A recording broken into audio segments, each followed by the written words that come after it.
Don't mess with Texas. Governor Greg Abbott unleashing common sense freedoms all across the state, signing 927 bills this month. What? One of those is the Save Chick-fil-A bill. So, as you can see right here behind the banner, we've got pretty much all they're selling at this hour at Chick-fil-A. Mine's already open because I was just eating it. Oh, look, and there's the governor. He's got his Chick-fil-A. Good morning to you, sir. How you doing, Governor? Good morning, Governor. There you go. Anyone who knows me knows that this is not a prop up here because I eat Chick-fil-A about 5 days a week. There's a standard order when we drive through Chick-fil-A. Is this the Abbott 1 or the Abbott 2? And so this is common sense. Well, common sense. Could you explain to the folks watching from other parts of the country where, you know, they look at Washington, Governor, and nothing's getting done. Nobody's passing any bills. How were you able to get through the legislature and sign 927 bills? Well, there was so much done, and I credit the leadership we had in the Capitol with the Lieutenant Governor and the Speaker and all the members of the House and Senate because, you know, you're talking about some of the fun bills that we signed. More important than this is that we signed legislation that actually cut property taxes in Texas, that reformed our school finance system, that paid our teachers more, and that addressed mental health. We did so much in just 140 days. You know, in Texas, we only meet every other year for 140 days, but we're working to change that. We want to meet 2 days every 140 years.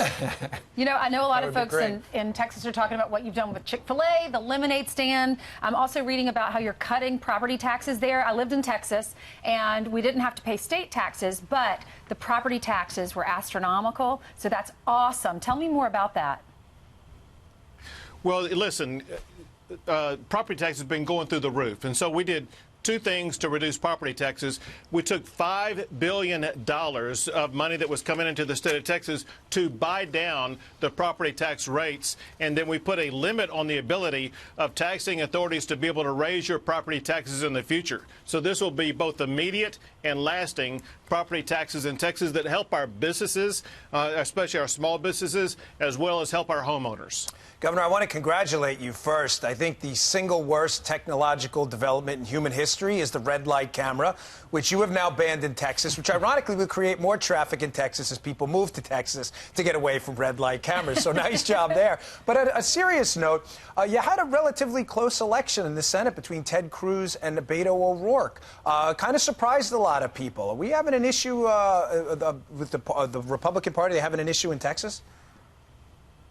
Not really. You know, in that same election, I won by in double digits. And listen, the state of Texas will remain red. The president is going to win the state of Texas, and we will continue to dominate. Know this, and that is, it's been something like 24 years or more than that since a statewide candidate won who was not a Republican. And so Texas is a dark red state and will stay that way. Well, Governor, we know that it's nice of you to get up early right now, but your Chick-fil-A is getting cold, so I know you want to dig into that. I know ours is right here. Governor, thank you very much. Congratulations. And Governor, thank you for increasing teacher pay, too. My mama and my sister, and that's awesome. They don't get paid enough, so thank you for that. We're going to take care of our teachers. There you go. Great. Thank you, Governor.